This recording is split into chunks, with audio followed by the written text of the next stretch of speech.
Washington, D.C., this is the Muslim News on Muslim Network TV. Assalamu alaikum, I'm Hena Zuberi. First, the headlines. Democracy under siege in GOP war on black voters, report says. Biden unveils homegrown biofuels to mitigate oil price hike. U.S. orders government employees to leave Shanghai amid rising COVID.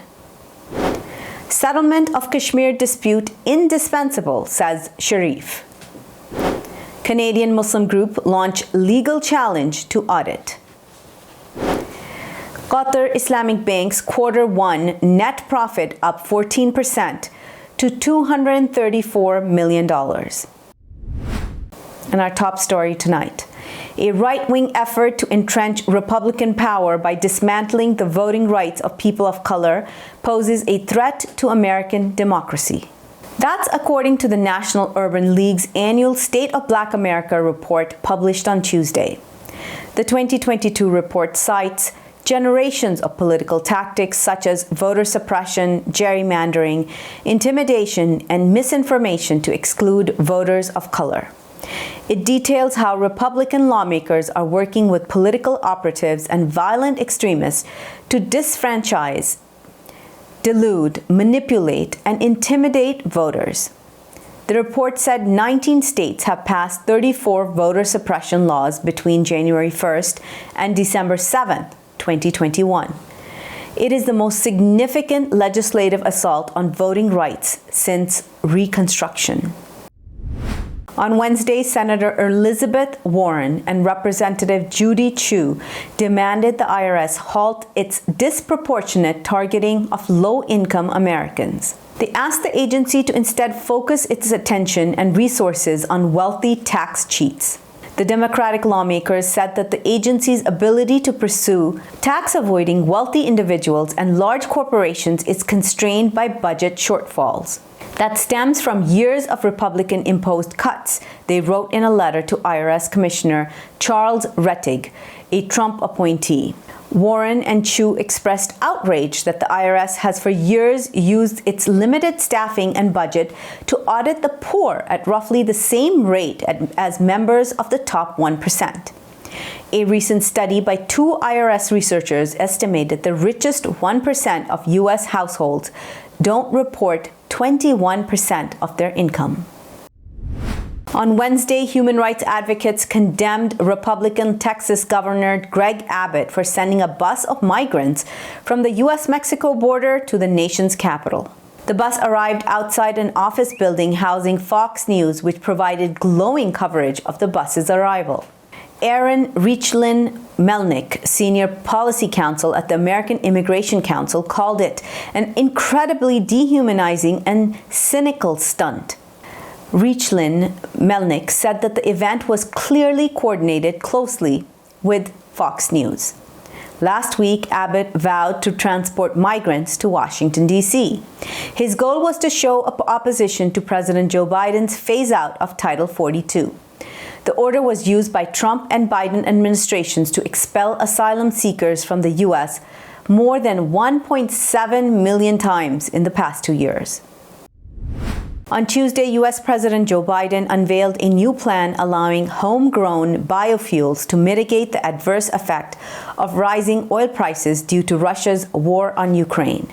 The Biden administration aims to encourage the development of homegrown biofuels to provide an affordable alternative to the short term.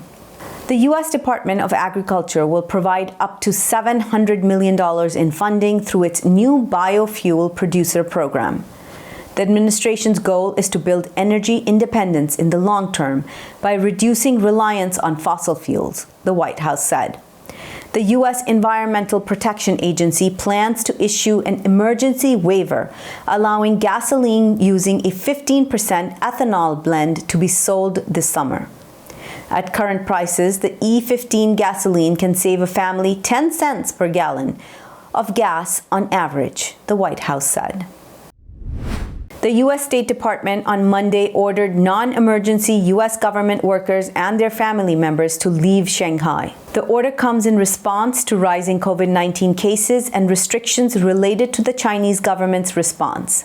China and Hong Kong have a zero-tolerance approach to COVID-19, which severely impacts travel and access to public service, a travel advisory said. The State Department advises Americans to reconsider traveling to China, the Hong Kong Special Administrative Region, Jilin Province, and Shanghai. Shanghai, China's most populous city, is one of the region's worst hit by an unprecedented virus wave. China's recorded more than 100,000 infections in March alone. The U.S. Defense Department will meet with 8 prime defense contractors to ensure long-term readiness to meet Ukraine's weapons needs. The meeting is part of an ongoing dialogue with industry partners to ensure a resilient industrial base, an official told Anadolu agency. They will discuss industry proposals to accelerate production of existing systems and develop new modernized capabilities, the official said. No date has been set for the gathering. U.S. Deputy Secretary of Defense Kathleen Hicks is expected to attend. Since Russia launched its war on Ukraine on February 24th, the Biden administration has provided nearly $2 billion in security assistance to Ukraine. Russia is threatening to deploy nuclear weapons. Details on this and more news stories around the globe after this break. Stay tuned, and we'll be right back after these messages.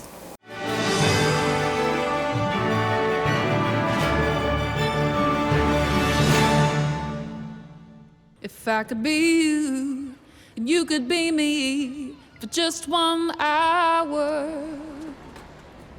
If we could find a way to get inside each other's minds. Walk a mile in my shoes. Walk a mile in my shoes. Well, before you abuse, criticize, and accuse. Walk a mile in my shoes. There are 16 million children struggling with hunger in America. That's 1 in 5 daughters, sons, neighbors, and classmates who don't know where their next meal is coming from. Yet billions of pounds of good food go to waste every year. It's time we do something about it. Feeding America is a nationwide network of food banks that helps provide meals to millions of kids and families in need. Visit feedingamerica.org to help them feed even more. Together, we can solve hunger. Together, we're feeding America. Mr. Speaker, if I decide to wear a turban, or you decide to wear a cross, or he decides to wear a kippah or a skull cap, or she decides to wear a hijab or a burqa, does that mean that it is open season for right honourable members of this House to make derogatory and divisive remarks about our appearance? For those of us who from a young age have had to endure and face up to being called names such as Towelhead or Taliban, or coming from Bongo land, we can appreciate full well the hurt and pain felt by already vulnerable Muslim women when they are described as looking like bank robbers and letterboxes. So rather than hide behind sham and whitewash investigations, when will the Prime Minister finally apologise for his derogatory and racist remarks, which...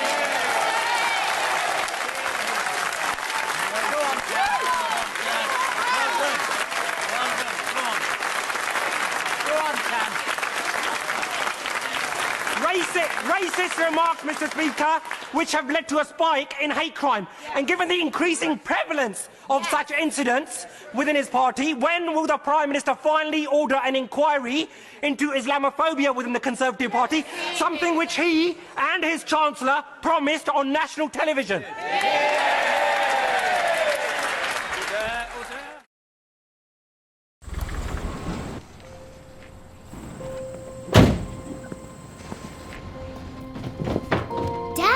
They took over my bedroom. Come on, come on. Okay, Dad. 1, 2, 3.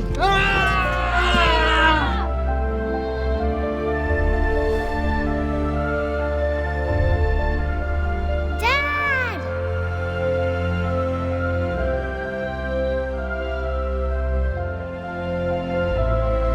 You saved me. Dad? Are you okay? I'm fine, dear.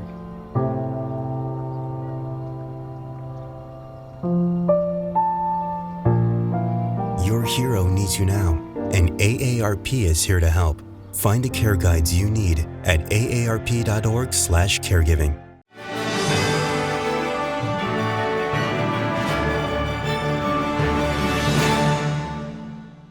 Welcome back. In international news today, on Wednesday, Russia's Foreign Minister Sergei Ryabkov threatened to deploy nuclear weapons in and around the Baltic Sea region if Finland and Sweden join NATO. But Bloomberg reports that Kremlin spokesman Dmitry Peskov declined to comment on that possibility. Foreign Minister Ryabkov also said U.S. and NATO arms shipments in Ukraine will be seen as rightful targets by the Russian military. He promised to thwart Western military aid to Ukraine that aims to slow down Russia's military operation. He also told Russia's state-run TASS news agency U.S. sanctions against Russia will hurt its own companies. According to Ryabkov, sanctions stimulate the revival of Russian industry and provide favorable conditions for further agricultural growth.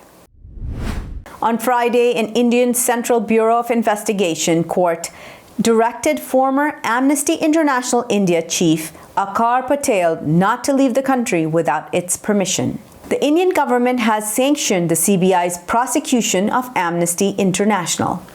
Under the Foreign Contribution Regulation Act, an association cannot be prosecuted without authorization from the Ministry of Home Affairs. CBI sources said that the sanction was received 2 days ago and has been submitted in a competent court. On Tuesday, Pakistan's newly elected Prime Minister Shehbaz Sharif said a peaceful settlement of the Kashmir dispute with India is indispensable. Sharif thanked Indian Prime Minister Narendra Modi for congratulations on his selection as Premier. He said Islamabad desires peaceful and cooperative ties with New Delhi. The state of Jammu and Kashmir has been disputed territory since the end of the British colonial rule of the Indian subcontinent in 1947. The Muslim-majority valley is held by Pakistan and India in parts and claimed by both in full. Sharif became Pakistan's 23rd Prime Minister on Monday. He urged focusing on his country's socio-economic development. He has pending corruption cases against him. A grassroots Canadian Muslim charity is launching a Charter of Rights challenge against the Canadian Revenue Agency. The group claims a years-long audit of its dealings has been tainted by bias and Islamophobia. The Muslim Association of Canada plans to serve the national government with its legal challenge today. Association leaders said that the audit, which began in 2015, poses an existential threat because it threatens to revoke the group's charitable status. It also raises the possibility of damaging sanctions, MAC chairperson Nabil Sultan told CBC News. Sultan said revocation of MAC's charitable status would jeopardize its services to more than 150,000 Canadians. Former Afghan interpreters for the Canadian Army are urging Ottawa to treat their family members fleeing the Taliban the same as Ukrainians escaping Russian troops. They called on the Canadian government to let their families into the country as easily as Ukrainians, the Canadian press reported. Ghulam Faizi, a former interpreter for the Canadian military, accused the government of making fake promises about the arrival of their family members. Another former interpreter, Saifullah Muhammad Zahid, questioned why the government made it easier for Ukrainians than Afghan families to enter Canada. Canadian Prime Minister Justin Trudeau said that the situation is very different in Ukraine and Afghanistan. He blamed the Taliban for interfering with refugees' ability to be processed. Qatar's Islamic Bank's net profit rose 14% to $234 million the first quarter of this year. Its total assets also increased by 6.8% to over $51 billion during the same period. The increase is driven by continued growth in the bank's financing and investing activities. It said in a statement to the Qatar Stock Exchange. Financing assets reached more than $133 billion, while customer deposits stood over $32 billion. The bank has also reduced the cost of funding profit paid to Sukuk and unrestricted investment account holders, enabling growth in net operating income. Videos of Latin American Muslim women talking about their faith and personal lives have become more common on social media in the past few years. They've garnered millions of views. Yet Islamic influencers face challenges to succeed in the digital sphere in a predominantly Christian region. Some manage to do it with creativity, charisma, and humor. Mariam Shami, a 31-year-old nutritionist from Brazil, is one such influencer. She has a TikTok following of more than 1 million people. She's the daughter of a Lebanese father and a Brazilian mother who converted to Islam. Shami told Arab News she started to produce content with the goal of explaining Islam and reducing the prejudices that Brazilians have against Muslims. Coming up next after the break is our in-depth analysis segment, so stay tuned and we'll be right back after these messages.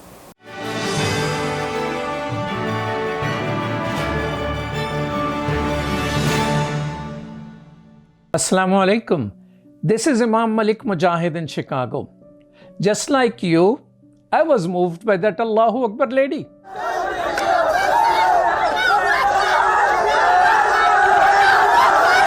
She stood her ground, fearful of none, for her hijab and for her education. Sisters and brothers, Indian Muslims are facing a genocide. India does not care for Muslim protesting, but it does care for the world opinion. Therefore, we must push the United Nations. The UN has a responsibility to protect. They must prevent genocide. Please sign this UN petition now. Get others to sign. It will help. Trust me, it will help. We need 1 million signatures, brothers and sisters. Please sign now.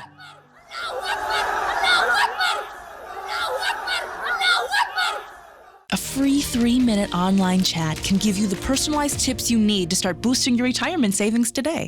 Despite the development of a COVID-19 vaccine, millions around the world will not have access. We need a vaccine that's free and available to everyone, everywhere. It's time for a people's vaccine. I am what hunger looks like in America. I am an 8-year-old girl who's not excited for the last day of school. Because this may be the last time I'll have lunch. Till September. I am a single father of 2 who works 3 part-time jobs, and that's still not enough to put food on the table. I was created by artificial intelligence from faces of the 1 in 8 Americans who struggle with hunger. Feeding America, 200 food banks strong.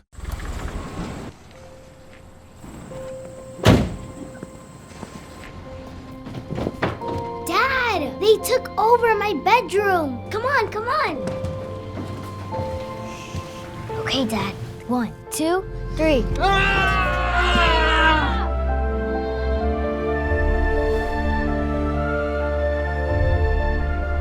Dad!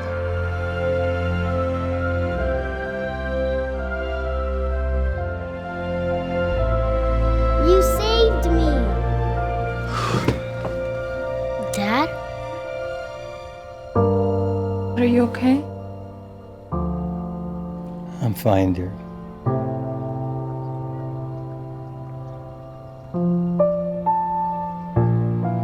Your hero needs you now, and AARP is here to help. Find the care guides you need at aarp.org/caregiving.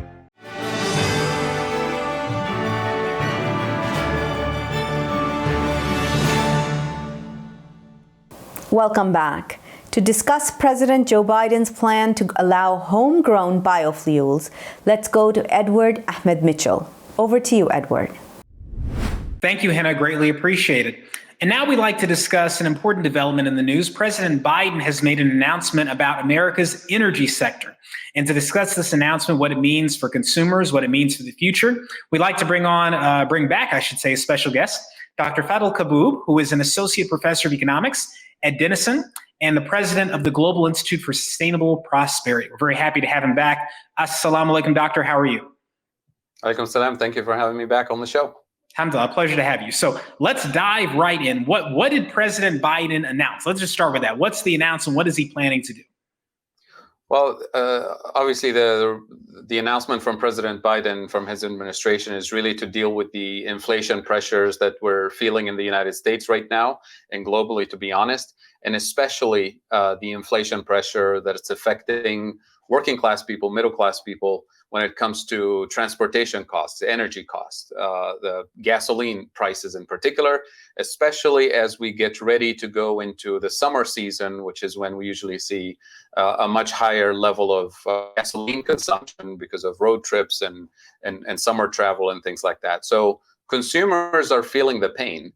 And consumers are the same people who will be voting in November. So this is also a political issue, not just an economic issue. And it has multiple sources. And one of the major sources to it is the conflict in the Ukraine and the impact on global oil prices. So we're not directly addressing the geopolitical crisis in Europe so that we end the conflict and save lives, and as a result save the rest of us from the economic pain related to higher energy prices. Instead, we're going for a Band-Aid solution that's supposed to bring in biofuels and ethanol content to your gasoline tank at a much higher rate than normally allowed during the summer. So we're going to allow E15 in your gasoline tank, which is typically banned during the summer months for health reasons because it's not allowed by the EPA under the Clean Air Act.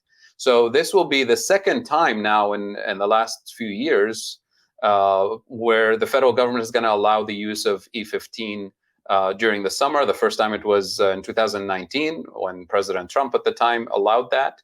And it looks like President Biden is not only going to allow it right now, but there's some conversation about allowing it permanently. So the consequences of this potentially is maybe a reduction of 10 cents per gallon in terms of gasoline prices, maybe, and there's debates about that. But the more serious consequence is really the health effect that we're going to face. Number one. Number two is we have to recognize that these biofuels are produced by farms, by agriculture sector. And today, globally, we're facing a global food crisis. So instead of prioritizing global food production to go towards human consumption, we're going to gobble up even more of our agricultural resources to fuel your gasoline tank. So we're not thinking clearly on two fronts, one on the global food crisis and the long-term consequences, and number two, on the health impact in terms of the impact, the pollution impact of using these biofuels on a regular basis moving forward, instead of looking at the root causes of what causes pollution, what causes higher gasoline consumption, and sort of restructuring the way we do transportation in the United States. Accelerating their transition to clean energy, rethinking the way we build cities, the way we build public transportation systems, investing in research and development that will move us away from the current transportation sources of energy and so on. These are the big questions that we continue to shove under the rug and find Band-Aid solutions to kind of muddle through one crisis after the other. So, Doctor, so are there any, I think you noted here that politics may play a role in this, that President Biden is under pressure to ease some of the pressure off of consumers, especially in the run-up to the summer travel season and in the run-up to the midterm election. So he has not only done this biofuel thing with ethanol, allowing that into the tanks at a greater percentage during the summer. He's also ordered a release from the strategic reserve, millions of barrels of oil from the strategic reserve. What do you think? Are there any short-term solutions that would be effective and would not be harmful to the environment or to the country? Are there any short-term solutions to this problem of high gas prices, or is this something that can only be solved with a long-term solution, like some of the things that you noted? Oh, absolutely. We have short-term solutions, and we've actually used them in the last few years with the pandemic. What happened during the pandemic is that we did a lot of remote work, and we've transformed the way we produce things, and we minimized the impact of the COVID pandemic, but we massively reduced energy consumption in this country. So we have a real world experiment that we just came out of why not encourage more of remote working? Why not apply some gentle pressure on corporate America to allow workers to do as much remote work as possible to minimize the cost of transportation on workers themselves and to reduce energy consumption as much as possible?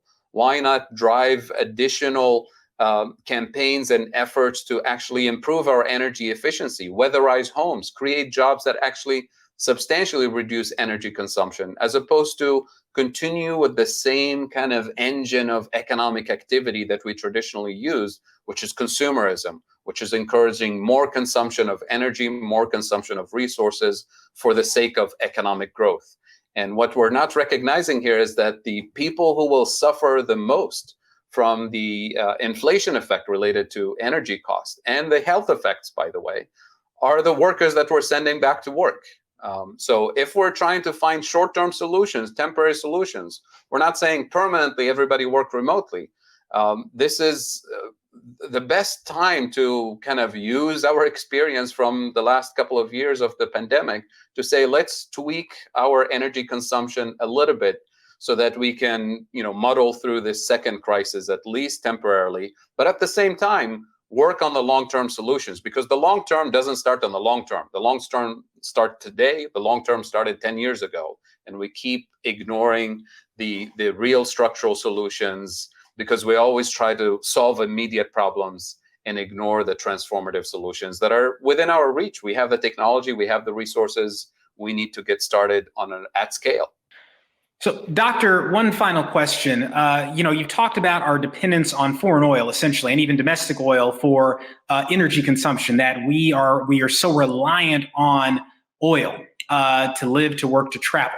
Now, is it also true that we are somewhat reliant on oil companies? One of the things that President Biden has argued is that these oil prices, the gas prices are high because companies are price gouging. This is not a natural consequence of the market, but rather companies are keeping these prices high because they think they can get away with it. Is that true? And is there anything that can be done about that if it is true? Absolutely.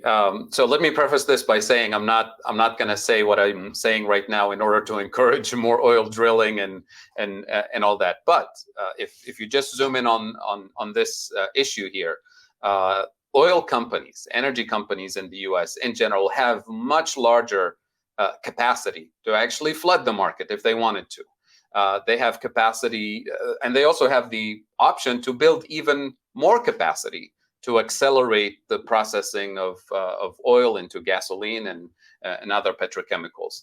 But you have to think about it from their perspective. Why would they do it? Because if they build more capacity, number one, they spend hundreds of millions of dollars to do it.